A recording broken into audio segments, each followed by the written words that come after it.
سعودی عرب اور پاکستان کے مابین $2 ارب سرمایہ کاری کے معاہدہ متوقع۔ ذرائع کے مطابق سعودی عرب کی جانب سے 2027 تک $5 ارب سے زائد کی مجموعی سرمایہ کاری ہوگی اور اس سلسلے میں سعودی عرب کے ساتھ مختلف شعبوں میں سرمایہ کاری کے لیے تقریباً 30 معاہدوں پر دستخط کیے جائیں گے۔ مجموعی طور پر حکومتی اور نجی شعبے سے تقریباً 40 کمپنیوں کا وفد سرمایہ کاری کے لیے پاکستان پہنچے گا۔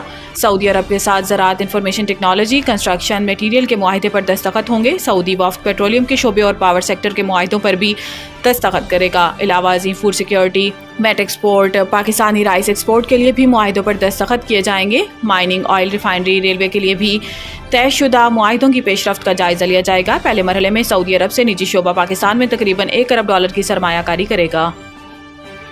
بجلی کے واحد خریدار کے کردار کے خاتمے کے لیے انڈیپینڈنٹ ملٹی پلیئر مارکیٹ بنانے کا فیصلہ۔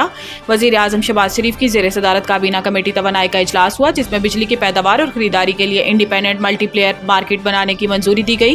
اعلامیے میں بتایا گیا ہے کہ independent system and market operator ISMO کی کابینہ سے توثیق کی جائے گی اور اسے کمپنیز ایکٹ 2017 کے تحت SECP سے رجسٹرڈ کیا جائے گا۔ اعلامیے کے مطابق اجلاس میں کابینہ کمیٹی توانائی کو بجلی کے شعبے کی گردشی قرضوں پر بریفنگ بھی دی جائے گی۔ وزیر اعظم نے حکام کو ہدایت کی ہے کہ بجلی کے شعبے میں چوری اور نقصانات کو کم کرنے کے لیے اقدامات تیز اور مؤثر بنائے جائیں۔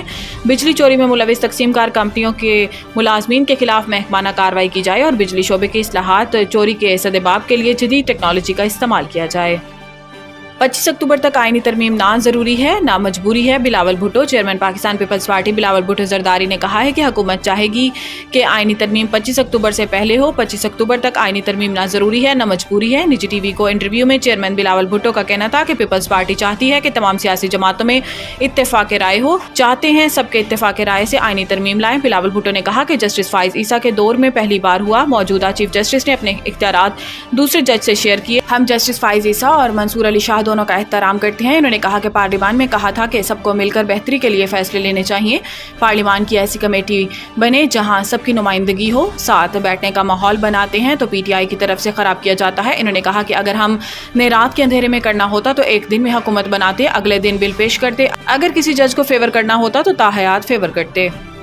توشہ خانہ 2 کیس، FIA کو کل تک پروسیکیوٹر مقرر کرنے کی ہدایت۔ عدالت نے FIA کو پروسیکیوٹر مقرر کرنے کے لیے 1 ہفتے کا وقت دینے کی استدعا مسترد کر دی۔ جسٹس میاں گل حسن اورنگزیب نے ہدایت کی ہے کہ کل تک پروسیکیوٹر مقرر کر کے عدالت پیش ہوں۔ ضمانت کیس میں التوا نہیں دوں گا۔ دوران سماعت وکیل بشرا بی بی سلمان صدر نے دلائل دیے ہیں کہ 19 جولائی کو اس کیس کا ریفرنس دائر ہوا۔ ترامیم کیس کے فیصلے کے بعد یہ کیس FIA کے پاس منتقل ہو گیا۔ درخواست گزار نے اس دوران ضمانت کی درخواست دائر کی اور درخواست ضمانت بھی FIA کے پاس لگ گئی۔ بیرسٹر سلمان صفدر نے کہا ہے کہ ستمبر میں کیس FIA عدالت میں جاتا ہے اور حیرت انگیز طور پر 2 دن بعد FIA چالان عدالت میں پیش کر دیتی ہے۔ اسپیشل پروسیکیوٹر کی طرف سے ہم کافی ڈسٹرب رہے، وہ التوا مانگ لیتے تھے، اس کے بعد دلائل ہوتے ہیں اور بشرا بی بی کی ضمانت مسترد کر دی جاتی ہے۔